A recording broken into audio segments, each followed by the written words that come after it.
Bonjour à tous et bienvenue sur ma chaîne pour cette nouvelle vidéo.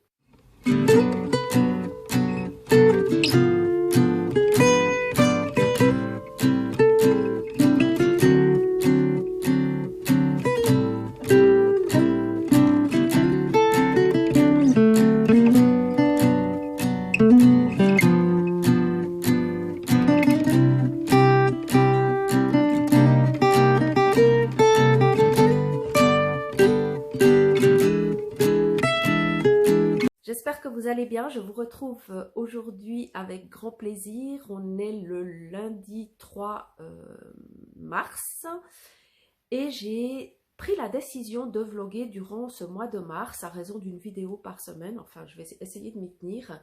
Étant donné qu'on est dans le mars au féminin, je me suis dit que ça pouvait être sympa de vlogger et de vous parler de mes lectures au fur et à mesure. J'ai également envie de vous partager en mars un petit peu plus de mon quotidien dans ces vlogs, pas que la littérature, mais peut-être aussi certaines de mes sorties ou mes recettes de cuisine. Je fais aussi de la broderie, je me suis mise à l'aquarelle, donc je vous propose de m'accompagner un petit peu dans toutes ces activités durant le mois de mars. Je ne vous garantis pas que je vais vlogger régulièrement parce que comme je disais, c'est quelque chose d'assez chronophage. Il faut être tout le temps à penser à prendre la caméra, à filmer, ça fait beaucoup de montage. Donc c'est vrai que les vidéos un peu plus consacrées comme les bilans, les book hauls et tout ça, c'est beaucoup plus simple à tourner, beaucoup plus simple à monter. Le vlog, ça demande quand même un autre investissement. La semaine dernière, vous n'avez pas eu de vidéo parce que je pense que ça s'entend toujours un peu. J'ai le rhume encore. J'ai été malade. J'ai enchaîné une angine il y a 3 semaines et ensuite j'ai eu ou le Covid ou la grippe, je ne sais pas. J'ai arrêté de me tester depuis un moment, donc on ne saura jamais. Mais voilà, j'ai eu de la fièvre, j'étais vraiment pas bien et j'ai un peu de mal à m'en remettre. Je me sens très fatiguée, hein.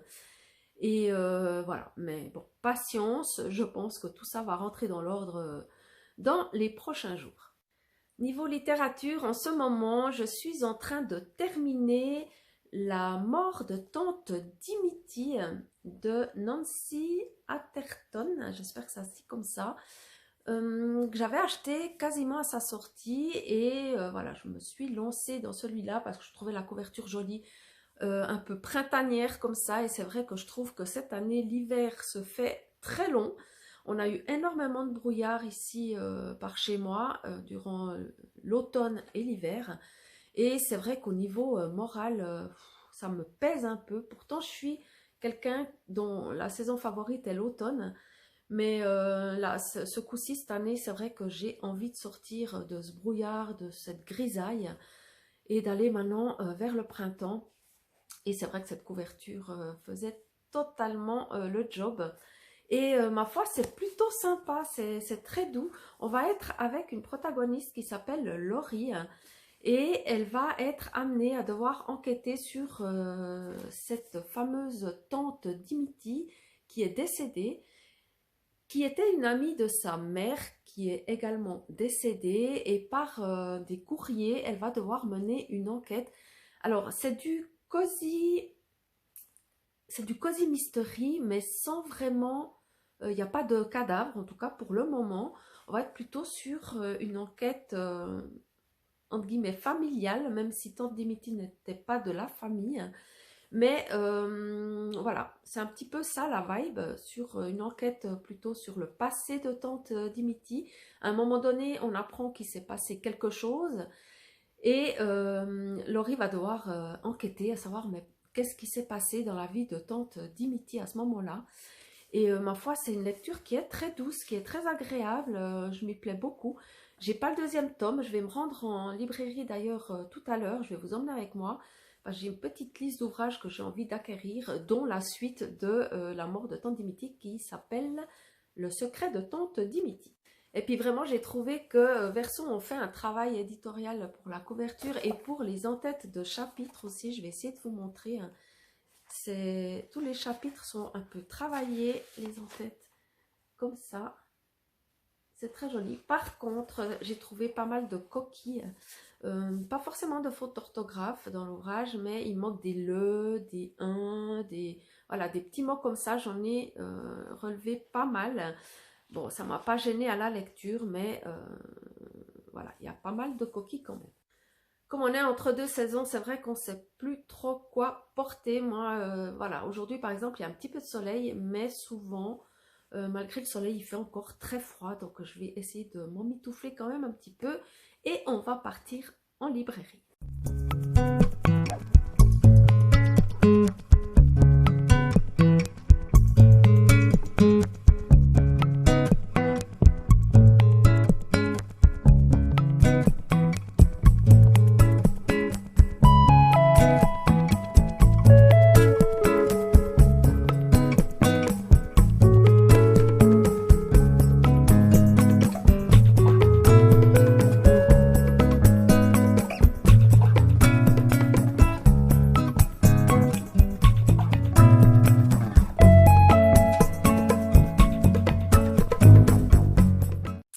Je me dépêche de vous reprendre pendant que j'ai encore de la lumière.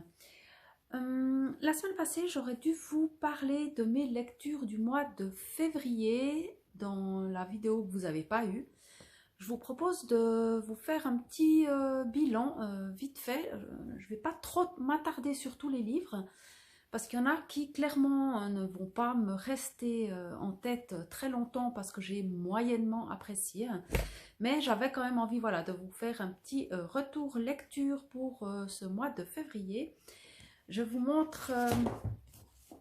donc, je suis allée en librairie et j'ai acheté Le secret de Tante Dimity de Nancy Atherton. Entre autres, j'ai pris d'autres ouvrages que je vous montrerai plutôt demain. Je vous reprendrai pour vous présenter ces ouvrages-là. Mais voilà, il est trop beau aussi, très sympa. Je suis trop fan des couvertures. Et le premier tome, il me reste, je crois, 20 pages à lire. Je vais le terminer tout à l'heure, dès que j'aurai terminé de vous filmer ce petit bilan. Et je vous en parlerai également demain. Je vous donnerai mon petit retour. En février, j'ai commencé par lire un petit ouvrage qui est composé de 2 pièces de théâtre écrites par Marina Tsvetaeva. Qui était La tempête de neige et Une aventure. Ce sont donc 2 courtes pièces qui, ma foi, m'ont plu, mais sans plus. Ce sont 2 pièces de théâtre dites romantiques. Alors, je ne dis pas que j'ai pas aimé, mais franchement, je ne saurais même plus vous en reparler, tellement ça m'est déjà sorti de la tête. Malgré que ça fasse qu'un mois que je les ai lus. Alors, sur le moment, j'ai quand même eu un plaisir de lecture, hein. C'était sympa, c'était court à lire, donc de temps en temps, moi, c'est aussi ce que je recherche, c'est des ouvrages qui sont rapides à lire, sans trop prise de tête. Et voilà, on est dans de la littérature russe. Si ça vous intéresse pour découvrir l'autrice, et que vous voulez, voilà, que vous êtes adepte aussi un peu du théâtre ou que vous voulez découvrir le théâtre vu que c'est comme ça court, je peux que vous le recommander, ce petit recueil. Sinon, si vous lisez du théâtre depuis longtemps, que vous connaissez peut-être déjà cette autrice, je ne vous le recommande pas forcément. J'ai également lu durant le mois de février une autrice que je découvrais également, comme la précédente, qui est... le titre c'est De Cap et de larmes de Berberova. Alors le prénom de cette dame, Nina Berberova. On va être ici également dans un court ouvrage de même pas 100 pages qui va nous parler d'une histoire entre 2 sœurs. J'en ai pas gardé grand chose non plus, je dois l'admettre. Je me souviens que c'était intéressant par rapport à justement la relation entre frères et sœurs, mais là entre 2 sœurs de l'époque. Voilà, c'est à peu près tout ce que je peux vous en dire. J'ai aimé découvrir cette autrice, c'était assez bien écrit, c'est-à-dire que la plume était très sympa. Mais voilà, au niveau de l'histoire, il ne m'en reste pas grand-chose. Je me suis ensuite lancée dans un petit ouvrage que j'avais emprunté à la bibliothèque qui s'appelle Dialogue sur l'art et la politique, je crois. Je ne l'ai plus entre les mains puisque je l'ai rendu. Je vous mets toutes les images par là de toute façon. Alors, dans ce cas-là, pour cet ouvrage-là, j'ai trouvé très intéressant. J'ai eu beaucoup de plaisir à le lire. J'ai trouvé que c'était un poil en surface. C'est pas très approfondi. Après, ben voilà, ça se veut très certainement comme ça, vu que c'est un dialogue entre deux personnes. C'est très rapide, c'est très court, c'est très en surface, mais j'ai quand même bien aimé le lire. Ben, je cherchais pas forcément à ce moment-là, avec cet ouvrage-là, à approfondir des thématiques. Donc voilà, si le sujet vous intéresse, je vous le recommande. J'ai poursuivi mon mois de février avec Madeleine avant l'aube de Sandrine Colette. Et j'ai adoré ma lecture. Tout ce que j'ai lu de cette autrice pour le moment, j'ai beaucoup aimé. Je vous laisserai aller checker le résumé. Je vous l'ai déjà présenté, je crois, en pile à lire. Mais voilà, j'ai aimé, bon, j'aime la plume de Sandrine Colette et j'ai aimé la thématique. On est de nouveau dans un milieu assez rural, c'est dur. Il y a la pauvreté qui s'installe, voilà, pour ces paysans et il faut survivre. Et en plus de ça, il va se passer un événement qui va chambouler la famille, qui va mettre à mal en fait la famille. Et oui, c'est si vous aimez un petit peu souffrir pendant vos lectures, je vous le recommande à 100%. J'ai également sorti de ma pile à lire l'ouvrage Résister de Salomé Saké, qui est un court ouvrage politique qui va nous parler de l'extrême droite, de la montée de l'extrême droite. C'est clairement un plaidoyer pour la gauche, il ne faut pas se mentir, mais avec des pistes de réflexion vraiment très intéressantes. On va y découvrir comment la droite est née, quels sont les leviers qu'ils utilisent pour monter comme ça, pour convaincre la population. Et voilà, c'était très intéressant. J'ai pas appris non plus énormément de choses, étant donné que c'est une thématique à laquelle je m'intéresse depuis un moment, donc je me suis quand même déjà pas mal documentée en amont. Mais voilà, si vous avez envie d'un peu vous instruire sur le sujet et de voir quelles sont ou quelles pourraient être les conséquences de cette montée de la droite ou de l'extrême droite, franchement, c'est très bien synthétisé, vulgarisé. Cette dame est journaliste, donc voilà, elle sait rédiger en allant à l'essentiel, en étant claire et concise. Donc voilà, vraiment très bonne lecture, très bon ouvrage de qualité. On reste dans les essais puisque durant le mois de février, j'ai lu Tout le monde peut être féministe de Bell Hooks. On est vraiment dans un ouvrage à mettre entre toutes les mains, que ce soit des mains féminines ou masculines, où Bell Hooks débute cet ouvrage en expliquant, on est dans un essai hein, évidemment, explique comment déjà s'est formé le féminisme, d'où ça vient, d'où ça sort, et voilà, son évolution, ses contradictions, les difficultés qu'il y a eu au niveau du mouvement, notamment au début, le féminisme, c'était, il y a beaucoup les femmes blanches, bourgeoises, qui se sont emparées du féminisme pour pouvoir obtenir certaines choses et elles ont un peu laissé sur le bas-côté les femmes qui représentent d'autres ethnies, donc les africaines par exemple, ou les femmes plus pauvres. Elles n'en ont pas tenu compte, elles ont poursuivi leur petit chemin en les laissant un petit peu sur le bas-côté, un petit peu beaucoup même. Et voilà, c'est très bien expliqué. Là, j'en ai appris énormément avec ce livre. Je l'ai énormément annoté. Je crois que c'est un des essais que j'ai le plus annoté de tout ce que j'ai lu jusqu'à maintenant. Et voilà, j'ai trouvé cette lecture passionnante, très intéressante, de nouveau très bien écrit. Et je pense que c'est une autrice que je vais continuer à explorer. En poésie, au mois de février, j'ai lu Et pourtant je m'élève de Maya Angelou. C'est un recueil de poèmes que j'ai beaucoup aimé, je ne connaissais pas du tout cette poétesse et voilà, j'ai découvert des poèmes vraiment très beaux. Vous avez une partie, enfin l'édition que j'ai moi, je vous la mets d'ailleurs par ici aussi, j'ai la version anglaise sur une page et la version française sur la page opposée. Et voilà, très belle découverte, je ne sais pas quoi vous dire de plus, j'ai beaucoup aimé. Je ne sais pas ce qu'elle a écrit d'autre, il faudra que je me renseigne parce que je la relirai avec plaisir. J'espère vraiment que mon rhume ne gêne pas trop à l'écoute. Parce que moi, quand je réécoute en fait ce que je vous tourne pour le montage, je l'entends quand même pas mal. Donc j'espère que c'est pas trop gênant pour vous. Ensuite, avant de passer aux deux romans que j'ai encore là, j'ai lu le livre d'art sur Mucha. C'est un livre que j'ai reçu pour Noël 2024, donc ça fait pas longtemps qu'il est dans ma palle, et il fait partie de ces livres que je voulais lire en 2025, avec le recueil de poèmes aussi, sauf erreur. Et j'ai beaucoup aimé, voilà, j'ai appris sur le peintre, parce qu'on va parcourir vraiment son itinéraire, sa progression, sa montée en notoriété, tout en apprenant voilà, qu'il était franc-maçon. On a pas mal aussi d'images, de photos de ses œuvres. Il y a des photos de lui également, de certaines personnes de son entourage, d'autres artistes qu'il a côtoyés, avec qui il a créé des liens, des amitiés. Et franchement, c'était pas très long, comparé au Van Gogh que j'ai, que celui-là il va me prendre, je vais devoir y mettre quand même une toute autre énergie, je pense. Il fait pas 100 pages et c'était vraiment très bien. Pour ce qui est des romans, j'ai enfin lu le deuxième tome de Crime et Boule de Neige de Garance Pomeroy qui s'intitule Vacances en bord de meurtre. On est ici dans du Cozy Mystery auto-édité. J'avais découvert cette autrice il y a 2-3 ans. Voilà, j'avais lu le premier tome que j'avais beaucoup aimé. Je m'étais commandé le 2, puis jusqu'à maintenant, j'avais pas réussi à le sortir de ma pile à lire, c'est chose faite.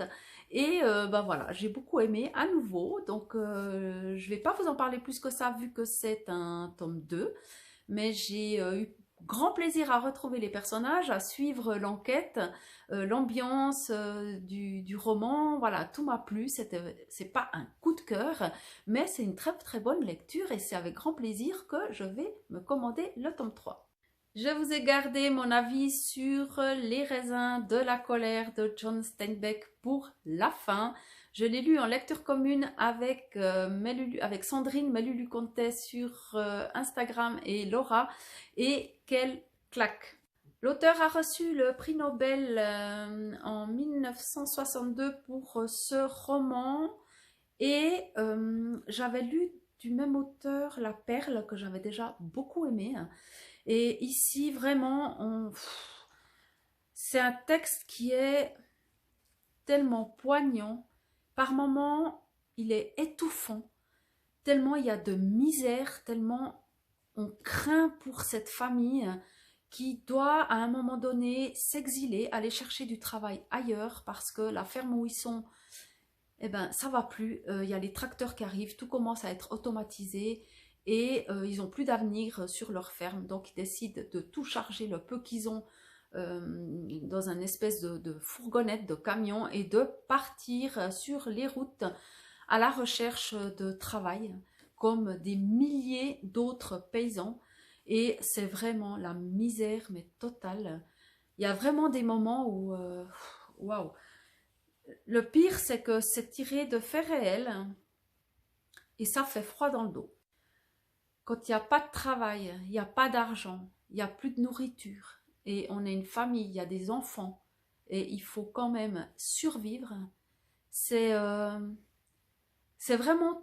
J'ai été très troublée par cette lecture, très touchée, très mal à l'aise, parce que justement, c'est tiré de faits réels, et on sait qu'il y a des gens qui vivent ça au quotidien, de nos jours, qui sont dans une misère épouvantable, qui meurent de faim, et qu'il n'y a pas de solution. C'est ça le problème, c'est que dans ce livre, on ne voit pas, à chaque fois qu'il y a un espoir, ça s'écroule et on ne voit pas de solution en fait.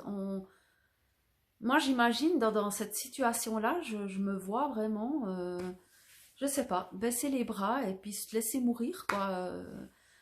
Voilà, c'est une lecture très dure, très éprouvante, mais que je regrette pas du tout d'avoir faite. Ça, c'est un bouquin qui va vraiment me marquer dans ma vie de lectrice. Voilà pour ce bilan du mois de février. Ça me permet de tourner la page février pour me lancer complètement dans ce mois de mars au féminin et mars à 5000.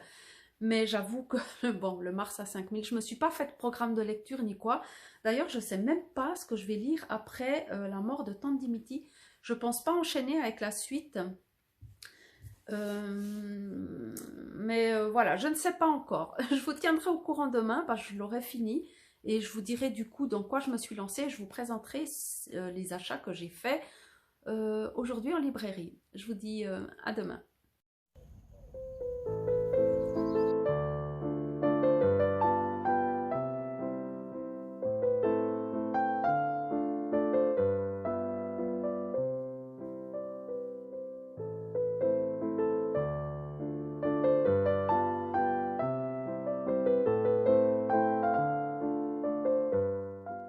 Il est 11h moins quart, je vais préparer le dîner. Je pense faire aujourd'hui une parmigiana au four. J'ai la chance d'avoir un Thermomix, donc j'utilise mon Thermomix pour faire cette recette. Et je vais tâcher d'en faire un peu plus, comme ça me servira pour demain midi ou demain soir. Et voilà, ça me fait prendre un petit peu d'avance sur un repas. Alors voilà, j'ai donc ouvert ma recette. Je vais lancer le Thermomix. Alors, commencer à cuisiner. Donc, il m'a dit déjà de préchauffer le four. Ensuite, il faut émincer 80 g d'oignons environ, plus 2 gousses d'ail. Moi, c'est le Thermomix qui va le faire pour moi, mais vous pouvez très bien suivre la recette et la faire sans le Thermomix, j'imagine. Ensuite, il me dit de mettre du thym et du romarin, mais j'en ai pas, du thym et du romarin frais. Moi, je vais mettre un petit peu d'herbe de Provence, je pense que ça fera l'affaire. Il me dit maintenant qu'il faut mettre du basilic frais que je n'ai pas. Donc voilà, je vais faire l'impasse sur le basilic. Ça ira aussi très bien, je pense. Ensuite, vous faites revenir l'ail et l'oignon dans de l'huile d'olive. Vous coupez vos aubergines dans la longueur. Vous les posez sur des plaques à gâteau. Une plaque à gâteau, deux plaques à gâteau. Ça dépend combien vous en avez. Et moi, j'utilise pas de papier sulfurisé. Je suis encore à l'ancienne. Je beurre mes plaques pour pas que ça colle. Mais si vous avez du papier sulfurisé, c'est très bien aussi. Moi, j'en utilise plus depuis longtemps par souci un peu d'écologie. J'utilise plus de papier d'alu non plus. Et je vous montre ce que ça donne. Alors voilà, vous disposez vos aubergines sur la plaque à gâteau. Vous ajoutez à votre préparation ail, oignon que vous avez fait revenir avec l'huile d'olive 950 g de tomates en quartier. Ensuite, vous ajoutez une cuillère à café de sel, une cuillère à café de sucre, du poivre à votre convenance et vous mixez le tout. Après avoir mixé, ça doit avoir un peu cet aspect-là avec l'ail et l'oignon. Donc c'est pas complètement liquide, il y a quand même des petits morceaux et voilà, c'est comme ça que ça doit donner. Et ensuite, vous faites mijoter ça pendant 25 minutes. Pendant que la sauce tomate cuit, vous badigeonnez vos aubergines d'huile d'olive, vous y mettez un petit peu de sel et ça part au four également pendant 25 minutes. Alors, l'inconvénient du Thermomix, je trouve, après utilisation, ça fait quoi, 2 ans que je l'ai, je crois, environ. Alors, l'inconvénient, c'est que c'est bruyant, je trouve. Autant quand il mixe que quand il cuit, ça fait tout le temps du bruit. Et par contre, l'avantage, mais le grand avantage, c'est que là, pendant que ça cuit, je m'en occupe absolument pas. J'ai pas à surveiller que ça colle pas à la casserole. Le Thermomix, il cuit, en même temps, il brasse. Donc, pendant 25 minutes, je peux faire absolument autre chose. Ensuite, vous répartissez un tiers de votre sauce tomate dans le fond d'un plat qui va au four. Allez ensuite y déposer un tiers des aubergines que vous avez cuit préalablement au four. Ensuite, vous allez disposer de la mozzarella et du parmesan. Et on recommence, on remet de la sauce tomate, les aubergines, de la mozzarella et du parmesan. Et on termine avec le parmesan qu'on va, parce que le plat il repart au four. Je ne sais plus si c'est aussi de nouveau pendant 25 minutes, il me semble que oui. Comme ça le parmesan, il va griller.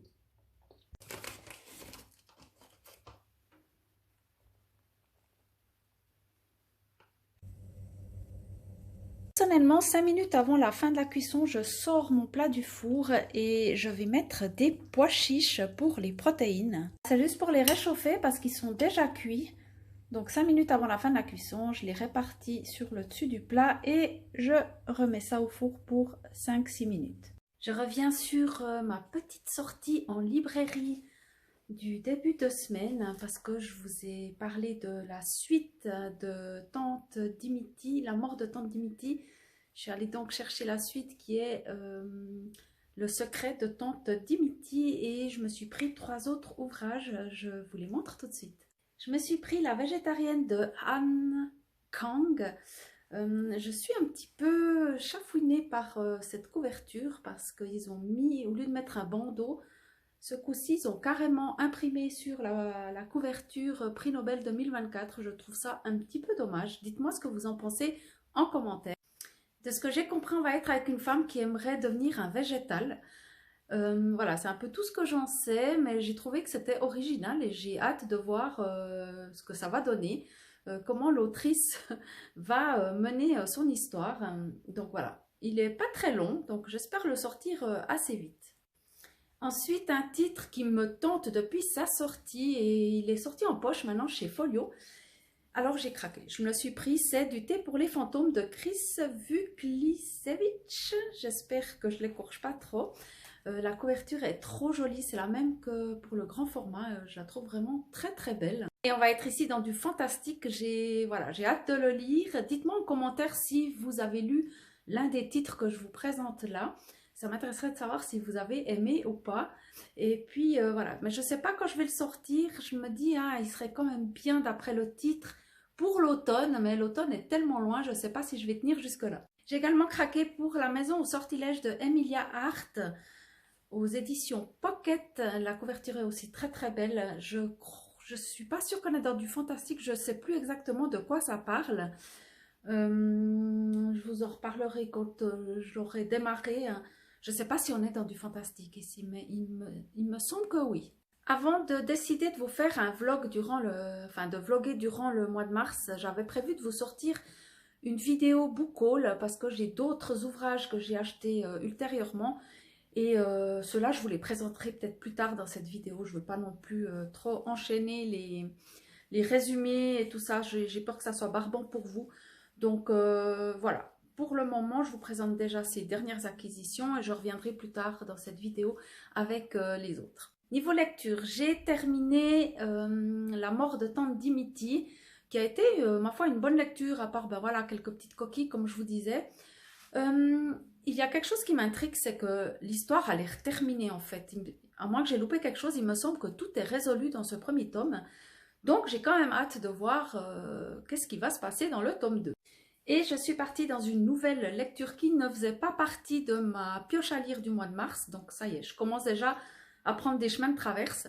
Mais c'est un livre que j'avais de la bibliothèque. Il faudra que je le rende quand même un jour. Et c'est le 4e tome de Son espionne royale mène l'enquête. Bien avancé, j'arrive gentiment à la moitié. Pour l'instant, ben, c'est très sympa comme les autres tomes. On va y suivre donc Georgina, qui est la 34e héritière du trône d'Angleterre. Ça, c'est un peu pour vous résumer le premier tome, un peu pour vous donner une idée de quoi il s'agit. On est dans du roman historique qui se déroule dans les années 20-30. Et la reine a donné une mission à Georgina, que je ne vais pas vous dévoiler ici, donc dans le premier tome déjà. Et on va suivre donc cette jeune femme qui est complètement désargentée, qui mène une espèce d'enquête pour la reine. En même temps, il y a quand même une romance qui est très slow burn avec un personnage. Donc on suit aussi ça. Et après, dans chaque tome, vous avez une autre enquête supplémentaire. Donc il y a un meurtre et elle mène l'enquête sur ces meurtres. Donc c'est comme ça que ça s'est passé dans le 1, dans le 2, dans le 3. Et gentiment, on avance en fait. Donc il y a cette enquête par tome et après gentiment on avance avec ces deux autres fils rouges qui sont la romance et son enquête pour la reine. Voilà, ben c'est tout pour moi pour le moment. Je pense que je vais aller lire un petit coup. Je suis dans les lessives aujourd'hui, donc bon, il m'en reste encore une à suspendre dans un petit moment. Sinon, c'est fait. Donc je vais pouvoir me poser et avancer dans Son espionne royale mène l'enquête. Et je pense que je vous reprendrai peut-être un petit coup demain.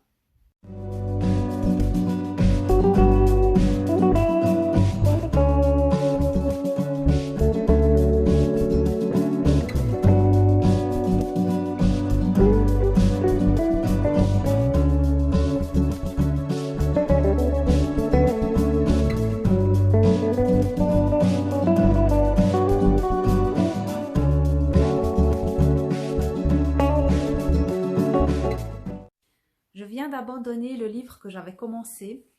Je vous disais que j'avais commencé Son espionne royale et la fiancée de Transylvanie, qui est le 4e tome de la saga Son espionne royale.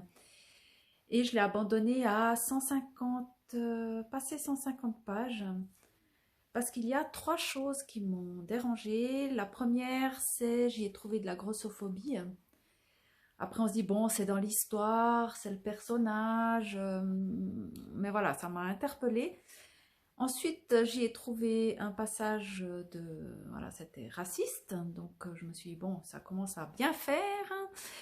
Et ce qui m'a fait vraiment décider à abandonner, ça a été à un moment donné, la protagoniste du roman et sa meilleure amie sont en train de discuter du fait qu'elles ne peuvent pas accompagner les hommes à la chasse parce que ça se fait pas.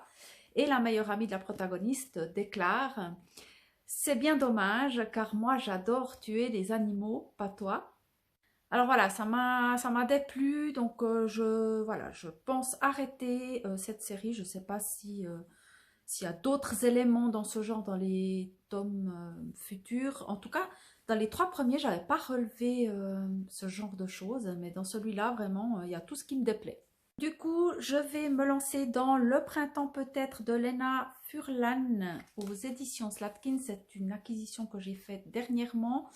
Voilà, j'espère que ça va me plaire. Ça a l'air assez court, donc ça devrait être assez vite lu.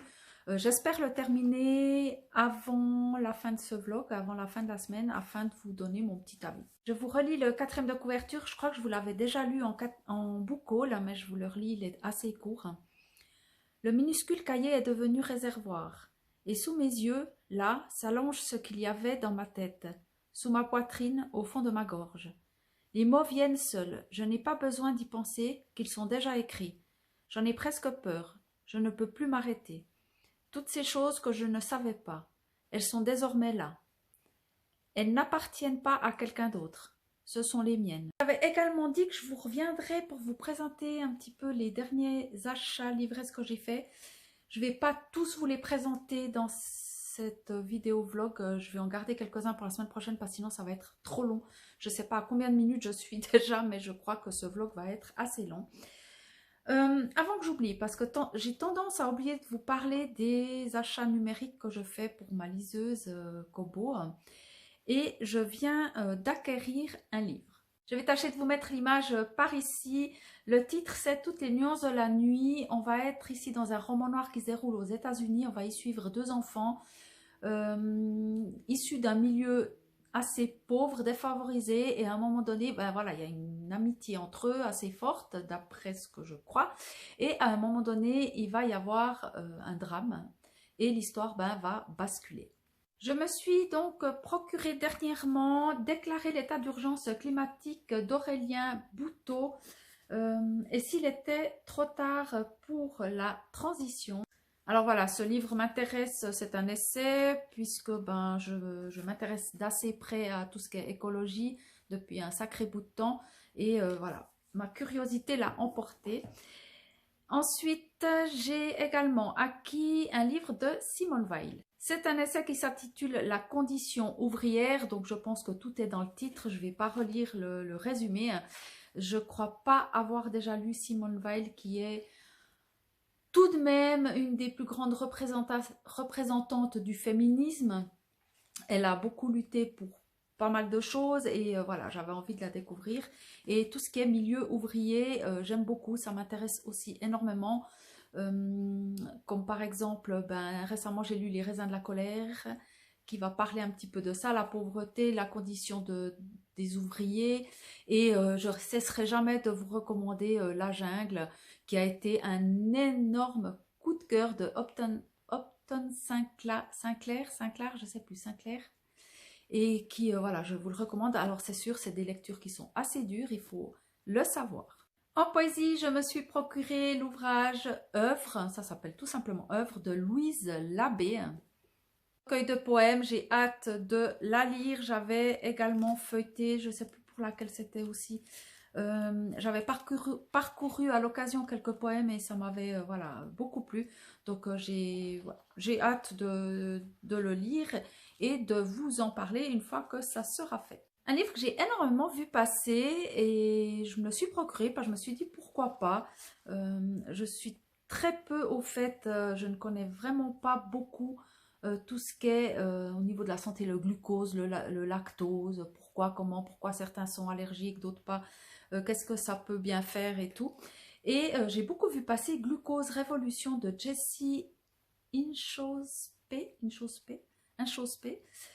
Et ben voilà, je me suis procuré, c'est paru chez Pocket, j'espère en apprendre beaucoup et voilà, un petit peu me cultiver au sujet du glucose. Pour ce qui est des romans, je me suis pris Les souffrances du jeune Werther de Goethe. On va être ici dans de la littérature du XVIIIe siècle et je n'ai pas envie de relire le 4e de couverture parce que ça va être barbant pour vous aussi, donc je vous parlerai un petit peu au fur et à mesure que je ferai mes lectures, je vous lirai les 4e.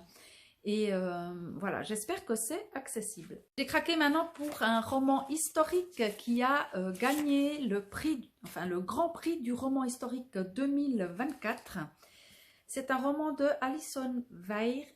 Je crois qu'il y a plusieurs tomes, hein. Ça c'est le premier, il doit y en avoir en tout cas un paru déjà en poche. Et il s'agit de Catherine d'Aragon, Les Reines Maudites. Il fait pas loin de 900 pages, donc il va falloir se dégager du temps pour le lire celui-là. Mais il me fait très très envie, j'aime beaucoup les romans historiques. Le petit dernier que je redoute un petit peu de lire parce que j'ai peur que mon petit cœur en prenne un coup. Il s'agit de Son odeur après la pluie de Cédric Sapin Defour qui est paru chez Le Livre de Poche. C'est une histoire d'amour, de vie et de mort entre un homme et son bouvier bernois. Hubac, qui, en même temps qu'il grandit, prend une place toujours plus centrale dans le quotidien du narrateur.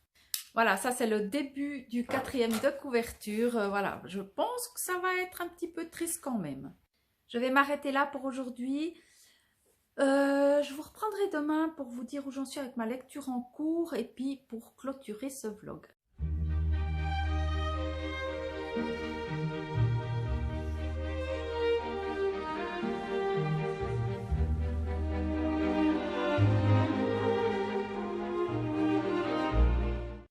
Hello, on est vendredi et je viens clôturer ce vlog. Avant ça, je vais vous parler du roman que j'ai lu hier. Alors, je l'ai lu en une journée parce qu'il est assez court, il fait 150 pages, environ 160 pages. C'est des pages qui sont très aérées, donc ça se présente parfois comme ça, donc c'est très très vite lu. C'est donc Le printemps peut-être de Lena Furlan, je m'excuse si je l'écorche, qui est paru chez Slatkin. Je ne sais pas si c'est son premier ouvrage ou pas. Au niveau de la plume, c'est vraiment une plume très incisive, une plume avec beaucoup de caractère, j'ai trouvé. J'ai bien apprécié, les phrases sont très dynamiques et ça colle très très bien à la thématique puisqu'ici, bon, pour le résumer, on va suivre deux sœurs, hein, c'est à peu près ce qu'on en sait, on sait qu'il s'est passé quelque chose et on va le découvrir au fur et à mesure. On alterne entre présent et passé et petit à petit, subtilement, l'autrice arrive à amener le sujet principal du roman sur le devant et ben voilà, sur la fin, ben voilà, on comprend ce qui s'est passé et moi j'ai bien aimé. J'ai surtout aimé cette plume très dynamique, très punchy. Donc voilà, si ça vous dit, ben, je vous le recommande, franchement. Et elle va aborder une thématique qui est très importante et quand même assez difficile. Voilà. Comme c'est court, je ne peux pas trop vous en dire non plus parce que je ne veux pas vous spoiler. J'aime beaucoup ce format des éditions Slatkin. C'est un peu plus long en hauteur qu'un poche, à peine plus long. Et ouais, c'est un format que j'aime bien. Je ne sais plus qui c'est qui fait également ce format-là. Il y a une autre maison d'édition qui publie un peu dans ce format-là. Et maintenant, ça m'échappe de qui il s'agit.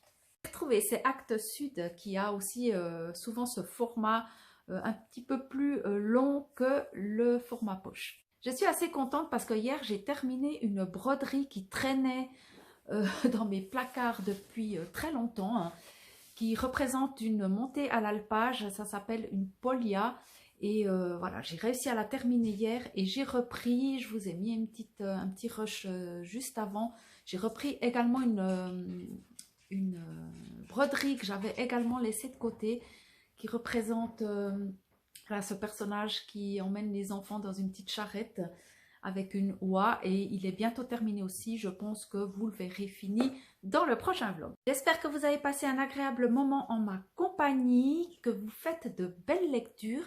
Surtout, prenez soin de vous et je vous dis à bientôt dans une prochaine vidéo.